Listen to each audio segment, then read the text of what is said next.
Bienvenue dans Terre d'innovation, votre magazine dédié au digital et à l'innovation. Ce soir, nous allons parler d'un sujet qui concerne très concrètement le quotidien des ultramarins, l'e-commerce.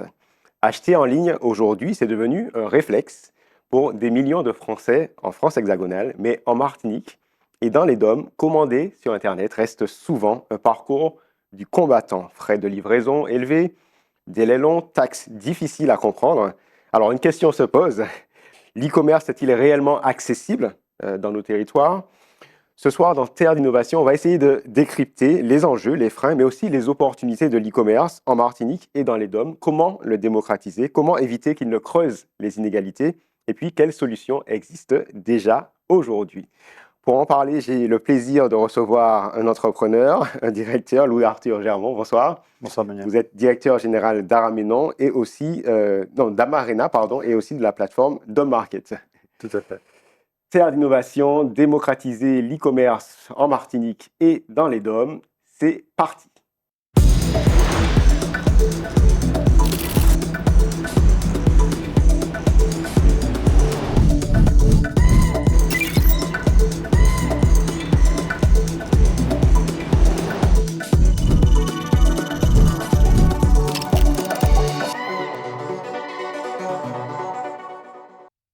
Alors, bonsoir Louis-Arthur.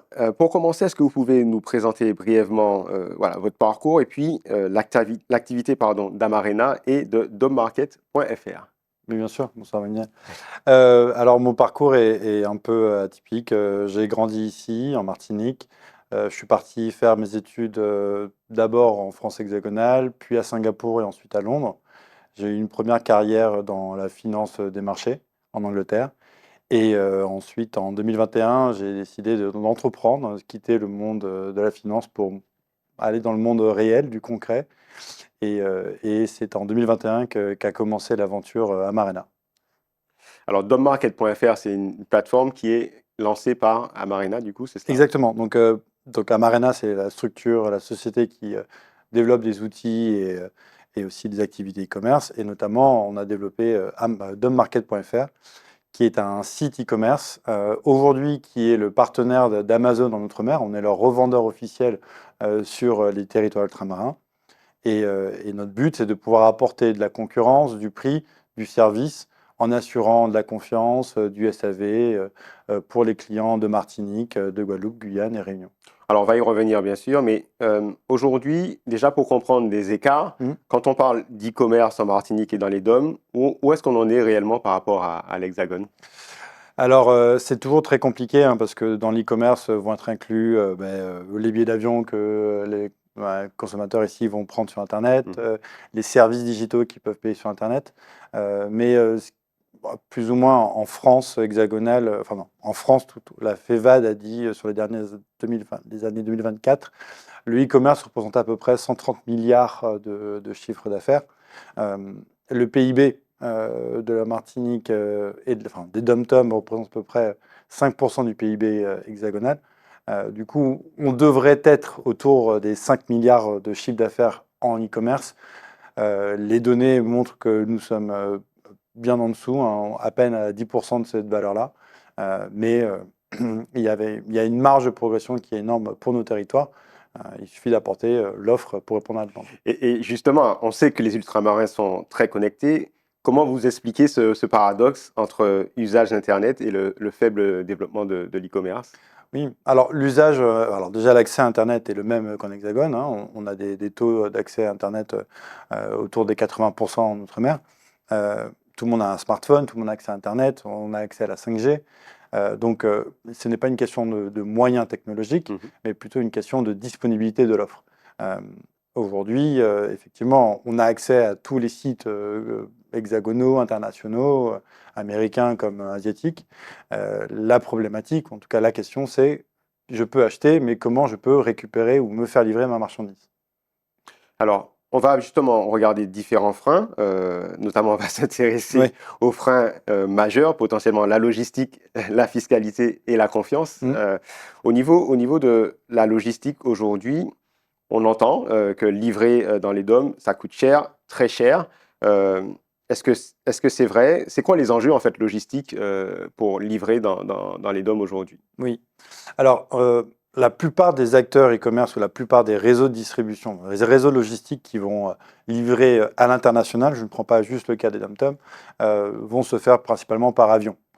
Donc, une marchandise est réceptionnée dans l'entrepôt et mise sur une palette qui est mise dans un avion, souvent un avion de ligne commercial, hein, l'avion Air Caraïbes ou Corsair que vous prenez pour rentrer de métropole, et ensuite livré sur le territoire et remis à des agences de distribution. Tout ça, c'est très industrialisé. Comme il y a énormément de volume, tout est standardisé, industrialisé. Donc, pour faire circuler un produit de Paris à New York, c'est l'histoire de quelques heures en réalité, parce que tout va très vite. On est sur des donc des processus très fluides. Sur les dom-toms, ce qui rend le coût assez élevé, c'est qu'il y a déjà très peu de flux. Donc, très peu d'acteurs sont concentrés, ou en tout cas ont cette possibilité de livrer en outre-mer. Et pour tout ce qui va être produit non standard, donc quelque chose qui ne va pas être une enveloppe, tout de suite les prix s'envolent. La plupart des agences de livraison aérienne type, vous allez avoir DHL, Chronopost, Colissimo, FedEx, etc., il y en a plein d'autres, Mhm. sont habitués à transporter du colis type enveloppe entre l'Hexagone et les territoires ultramarins. Aujourd'hui, vous voulez vous livrer un ordinateur, une tablette, une veste, peu importe, ça devient du hors process, ça devient du hors format, et effectivement, là, il y a de la manutention humaine, il y a une adaptation des flux informatiques, des flux logistiques, et tout de suite, ça fait envoler l'addition. Aussi, lorsque vous êtes un acteur du e-commerce en Hexagone, votre marché principal est l'Hexagone, et effectivement, vous pouvez avoir, via votre prestataire de logistique, la possibilité de livrer en Outre-mer. Si ce n'est pas votre marché de prédilection, si ce n'est pas le marché sur lequel vous vous concentrez, c'est peut-être pas l'endroit où vous allez forcément essayer de négocier au mieux vos tarifs. Chronopost va s'assurer que votre livraison entre Paris et Marseille soit la plus faible possible parce que c'est votre axe principal. Mhm. Et en contrepartie, ils vont charger un peu plus sur la partie Paris-Fort-de-France. Donc effectivement, le client va subir un peu ce manque d'intérêt que certains acteurs e-commerce peuvent avoir sur l'outre-mer, ce qui rend la livraison aussi élevée pour nos territoires. Alors, il y a l'octroi de mer dont on parle Ouais. beaucoup. Est-ce que vous pouvez réexpliquer en quelques mots ce que c'est et est-ce que potentiellement on peut dire que c'est le coupable aussi ou pas du tout ou il faut nuancer le propos? Alors, qu'est-ce que l'octroi de mer déjà? C'est une taxe à l'importation, donc c'est un impôt local qui est prélevé par les collectivités, qui est défini aussi par les collectivités, qui était à la base fait pour protéger la production locale. On ne veut pas importer du rhum de Philippines, on veut mettre en avant le produit exceptionnel qu'on a en Martinique. Bon, c'est compréhensible, mais aujourd'hui, c'est vrai que cet impôt local impacte énormément tout ce qui va être importation venue d'Hexagone pour les entreprises, parce que ce n'est pas que les particuliers qui le payent, c'est tout bien qui vient d'Hexagone ou de l'étranger est taxé sur cet impôt. Et effectivement, cet impôt va s'appliquer sur la valeur du produit et aussi le coût de transport jusqu'au territoire du produit. Donc, c'est on a une TVA à 8,5 en manière générale en Martinique, elle est à 20% en Hexagone. Cet octroi de mer va combler un peu cette différence de TVA. Mais la problématique, c'est que nous, on a un facteur supplémentaire par rapport à un prix hors taxe en Hexagone, c'est qu'on a le coût de logistique jusqu'au territoire. Et il suffit que votre coût logistique soit élevé parce que votre acteur e-commerce en Hexagone n'a pas négocié son tarif sur les dom-toms, vous allez payer une taxe encore supplémentaire. Donc l'octroi de mer n'est pas vraiment le coupable puisque les biens que vous achetez dans vos centres commerciaux, dans les boutiques, peu importe, sur n'importe quel distributeur ou n'importe quelle enseigne que vous avez sur le territoire, paye cet octroi de mer. Ce qui va faire que le e-commerce va devenir cher, c'est un coût de logistique élevé parce qu'il n'y a pas une concentration sur nos territoires. Et ensuite, la taxe, du coup, est prélevée sur ce transport qui est aussi élevé. Alors, est-ce que tout ça, ça crée ou ça alimente une sorte de défiance des consommateurs? Il y a un point qui est clair, c'est qu'aujourd'hui, quand on achète, par rapport à finalement tous ces enjeux logistiques, tous ces enjeux de taxes, en tout cas jusqu'à présent, un consommateur avait l'impression qu'il avait vu le prix d'un produit et que finalement, il se faisait surtaxer. C'est un petit peu cet enjeu auquel vous vous êtes aussi attaqué avec TheMarket.fr. Oui, tout à fait. Dès le départ, notre volonté, c'était, alors, en plus d'offrir le choix et un prix intéressant, il fallait que le client puisse voir au moment de choix de son produit euh, quel est le coût final du produit. Parce qu'aujourd'hui, lorsqu'il achète sur un autre site en Hexagone, il va avoir le coût rendu en Hexagone du produit. Il va ensuite souvent découvrir le prix du transport jusqu'en Martinique. Et une fois arrivé en Martinique, il va découvrir le coût de l'octroi de mer, donc le coût de ses taxes, et de la TVA à l'importation, qu'on appelle aussi un peu la mauvaise surprise. Ouais. Au départ, mon produit était très intéressant parce que il est 2 fois moins cher qu'en Martinique, par exemple. Une fois qu'il arrive chez mon transporteur en Hexagone, en fait, je me rends compte qu'avec le transport, je ne suis pas si loin du prix en Martinique. Et une fois qu'il arrive sur place, en plus, je dois payer des taxes. Donc, oui, ça donne un peu de méfiance aux consommateurs parce qu'ils ne savent pas vraiment combien va leur coûter leur produit. Est-ce qu'ils sont sûrs de le recevoir aussi? En cas de pépin, qui va régler, réparer, Oui, récupérer mon colis parce qu'on m'a envoyé le mauvais? tout le SAV, Tout le le service SAV, évidemment, après-vente. qui est un point clé, hein. Mm. Et puis derrière aussi, on a malheureusement eu aussi pas mal de sites qui n'étaient pas euh, safe, hein, qui ne sont Ouais, pas, fiable, pas ouais. fiables. Mm. Donc effectivement, le consommateur ici peut être méfiant parce que c'est des sites sur lesquels il n'aura pas d'interlocuteur localement. En cas de problème sur son produit, il ne pourra pas le rendre, il ne pourra pas le faire réparer. Et en plus, derrière, il a payé un prix qui est inconnu au moment de l'achat. Alors, ce qu'il faut comprendre, c'est que du coup, ces freins qu'on a évoqués, hein, les freins logistiques, les freins de fiscalité, les freins de confiance, ils ont été identifiés donc par vous, on va parler de votre solution, mais aussi par d'autres acteurs que je vais quand même citer. Il y a un acteur, Isleden, qui est présent dans les DOM, qui joue aussi un rôle d'intermédiaire pour permettre aux Mm. ultramarins d'accéder à de très larges catalogues produits. Il y a aussi une solution que j'ai découverte qui s'appelle API Transit de BigPay, qui cette fois-ci permet aux e-commerçants sur leur plateforme e-commerce d'automatiser les démarches douanières et d'anticiper les coûts des taxes. Alors, ce que je propose, c'est maintenant qu'on a vu votre parcours et qu'on a un peu échangé sur les enjeux, peut-être comprendre aujourd'hui comment une solution e-commerce peut être un levier contre cette vie chère. Quels sont les leviers que vous avez et comment vous avez réussi à mener ce projet avec dommarket.fr? Avant de rentrer dans le sujet, c'est à quel frein vous vous êtes attaqué et comment vous avez traité cette problématique?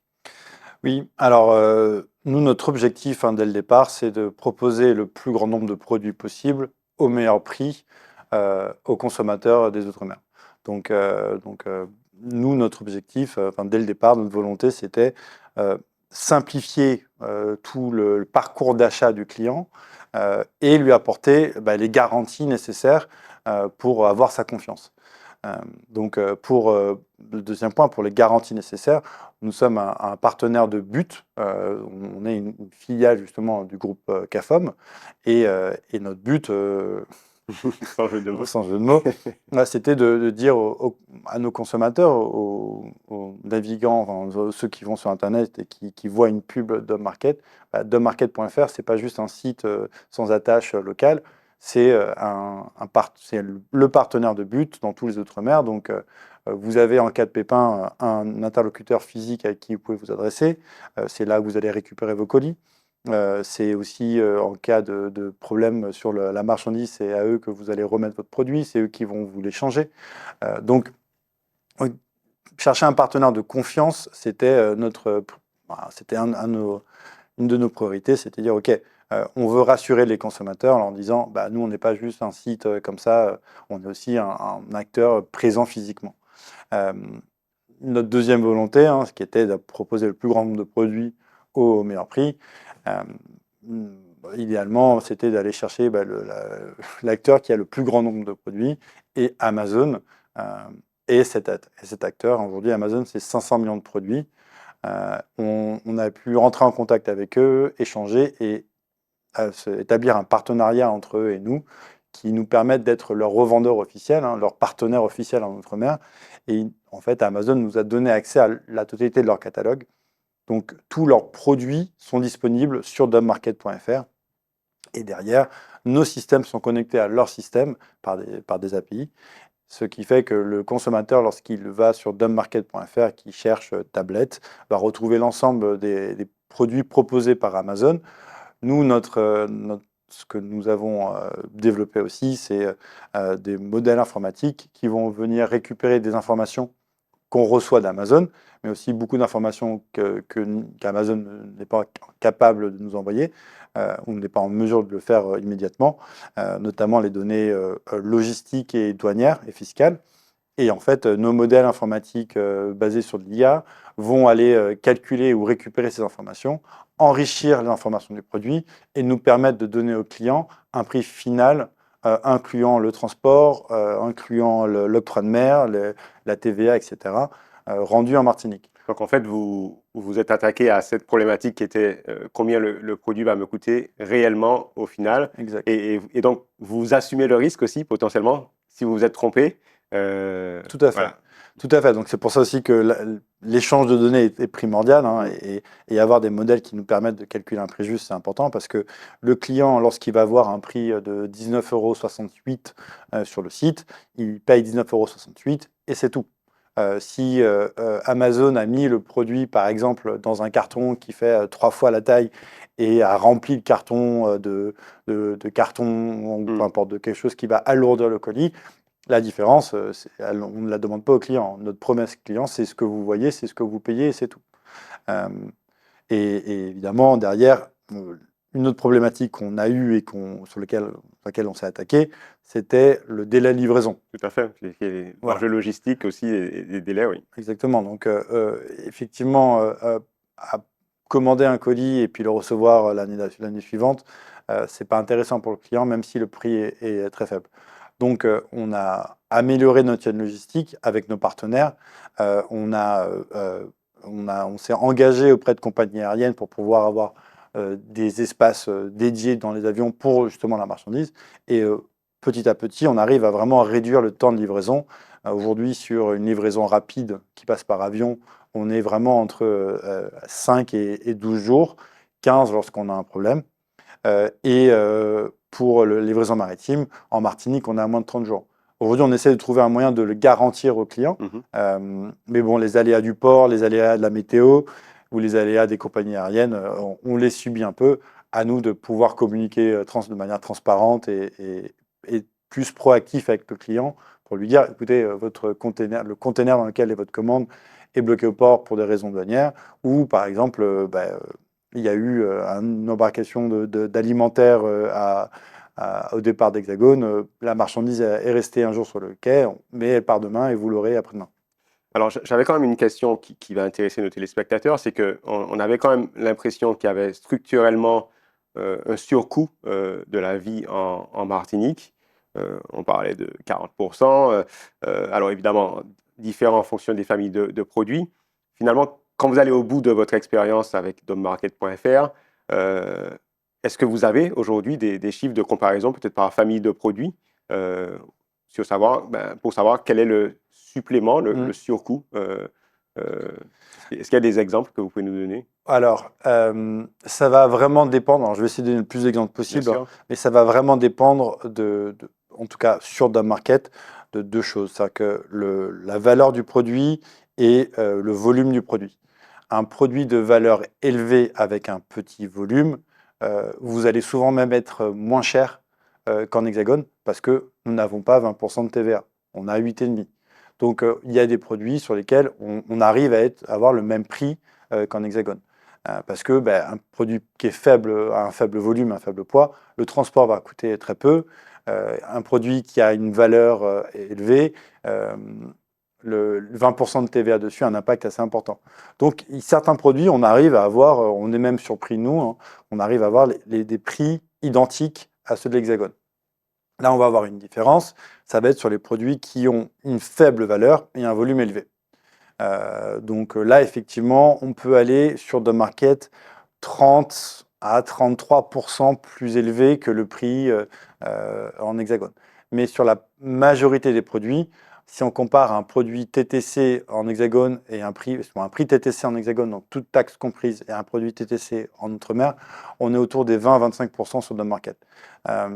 Le but, c'est vraiment de se rapprocher au maximum. On essaie de trouver comment encore améliorer et négocier encore plus, de manière plus dure avec nos partenaires et même aussi avec Amazon pour pouvoir faire baisser les prix au maximum.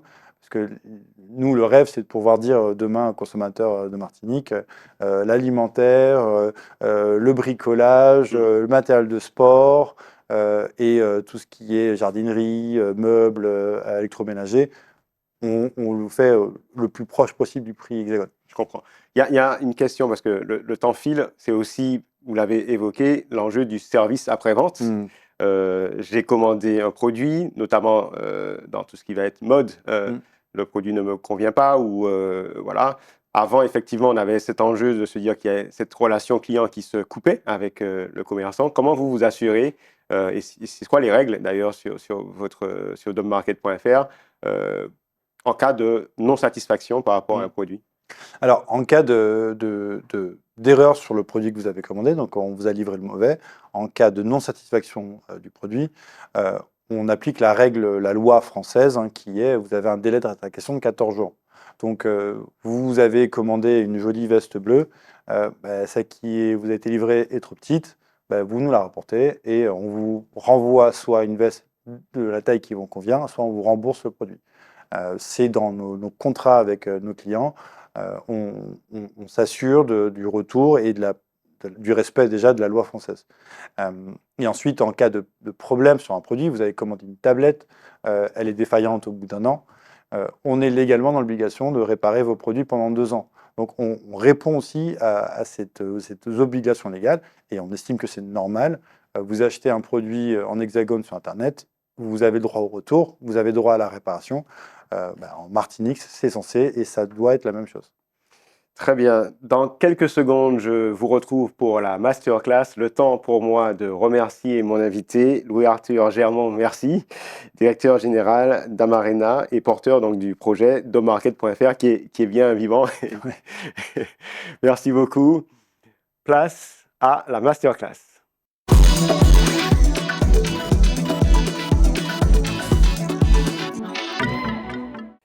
Alors, pour cette masterclass, je vous parle, comme d'habitude, en tout cas, comme très souvent, d'intelligence artificielle.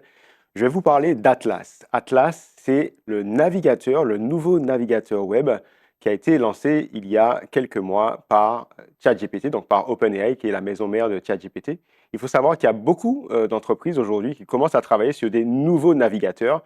Vous avez peut-être l'habitude de surfer avec Google Chrome ou avec Safari ou avec Edge de Microsoft. Il faut savoir que désormais, avec le virage de l'intelligence artificielle, on voit se développer des navigateurs qui seront des navigateurs survitaminés.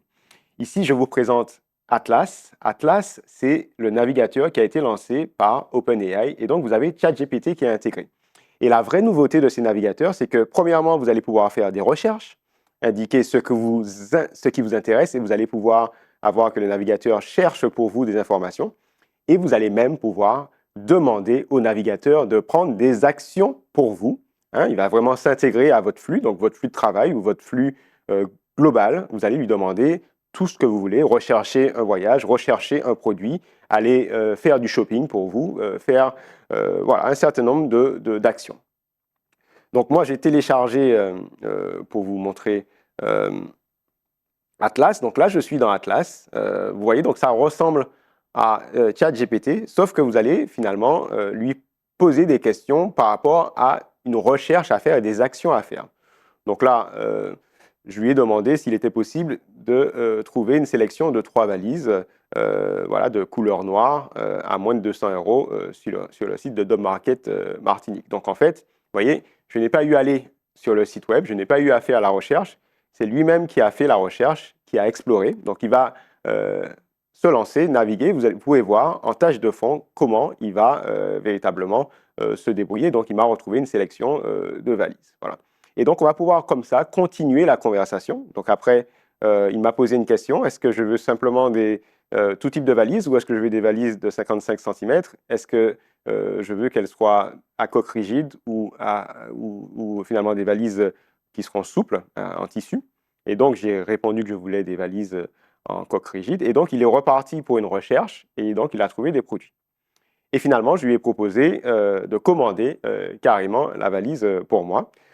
Et c'est là que c'est passionnant, mais terrifiant aussi. Et je vous mets en garde, c'est que désormais, ces navigateurs, donc on a aujourd'hui Atlas, les plus connus, c'est Atlas chez ChatGPT. On a aussi Comet chez Perplexity. On a plein d'autres qui se développent. C'est que finalement, on va se rendre compte qu'on va être tenté, parce que ces navigateurs vont nous le demander, de partager nos données, c'est-à-dire nos données peut-être de carte bleue pour que le site web, ces navigateurs puissent payer pour nous, des données de connexion pour qu'on puisse se connecter à notre compte. Ça peut être un compte pour notre compagnie aérienne, ça peut être un compte pour acheter sur notre site e-commerce, en l'occurrence là sur domarket.fr, etc., etc.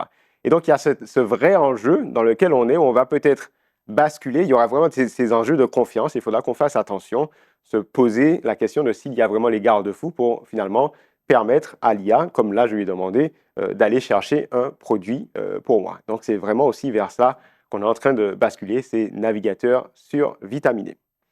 Terre d'innovation, c'est fini pour ce soir. Merci beaucoup de votre fidélité. Merci à Yoann Constant pour la réalisation. Quant à moi, je vous donne rendez-vous lundi prochain à 20h10 ou à 23h30. Et puis d'ici là, restez connectés sur les réseaux sociaux de Zitata TV. Bye bye.